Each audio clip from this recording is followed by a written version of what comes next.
Anies Baswedan membandingkan kenaikan gaji TNI Polri di era pemerintahan SBY dan Joko Widodo. Ia juga memberikan skor terhadap kinerja Kementerian Pertahanan. TNI, tentara kita, polisi kita, semua bekerja luar biasa di lapangan. Kita harus berikan rasa hormat dan terima kasih karena mereka mengerjakan hal-hal yang sulit, hal-hal yang berat. Tapi sisi kebijakan menurut saya lebih parah. Kenapa? Di era Pak SBY kenaikan gaji terjadi 9 kali. Selama era ini hanya bernaik gaji 3 kali dan akan naik nanti tahun depan. Karena menjelang pemilu mungkin naik gajinya. Tapi di sisi lain kesejahteraannya tidak dipikirkan dengan serius. Tukin hanya 80%. Lihat Kementerian Keuangan, lihat Kementerian PUPR. Menteri-menterinya mengusahakan peningkatan tukin di mereka. Lalu kita lihat tadi alutsista yang bekas, yang itu resikonya adalah keselamatan dari TNI kita. Mereka bekerja keras menjaga setiap jengkal tanah Republik ini. Tetapi mereka tidak didukung dengan policy. Karena itu menurut saya skornya justru di bawah 5, Mas Ganjar. Kalau 5 itu ketinggian, Pak Ganjar. Terima kasih, Pak Ganjar. Mas Anies gak usah takut. Disebut aja angkanya berapa gitu loh. Kayak saya gitu loh. Jangan di bawah 5, sebut aja berapa. 11, Mas. Dari 100. Oke. Dalam debat ketiga Pilpres semalam, Prabowo Subianto berkali-kali menyatakan setuju dengan pendapat yang dilontarkan Ganjar Pranowo. Kok banyak setuju dengan Pak Ganjar ya? Ya,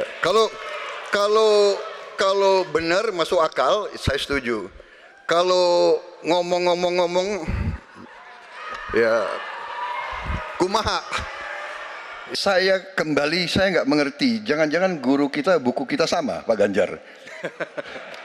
Kok saya banyak sependapat. Terus aja. Baik ya, sekali lagi saya harus mengatakan, saya kok banyak sependapat dengan Pak Ganjar.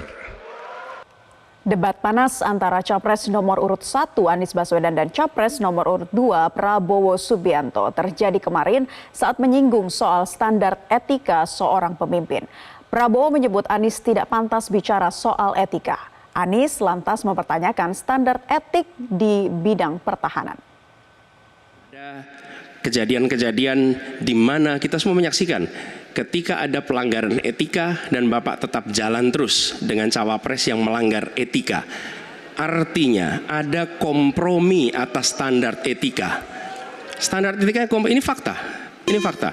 Dan kemudian dalam pidato Bapak mengolok-olok tentang pentingnya etika. Saya tidak tega untuk mengulanginya. Pertanyaannya, apa penjelasan Pak Prabowo soal itu semua? Jadi, saudara-saudara, semua data yang saudara ungkapkan itu keliru semua. Jadi saya bersedia kita duduk, kita buka-bukaan, ya. Mau bicara food estate, mau bicara apa PT Teknologi Militer Indonesia, kita buka, iya kan? Jadi di mana masalahnya? Nah, saudara bicara etik, ya kan? Saya tuh keberatan karena saya menilai, maaf ya, karena Anda desak saya terus saja saya menilai Anda tidak pantas bicara soal etik. Itu saja. Saya merasa bahwa Anda itu posturing, ya. Anda tuh menyesatkan. Itu aja, ya. Saya boleh berpendapat kan?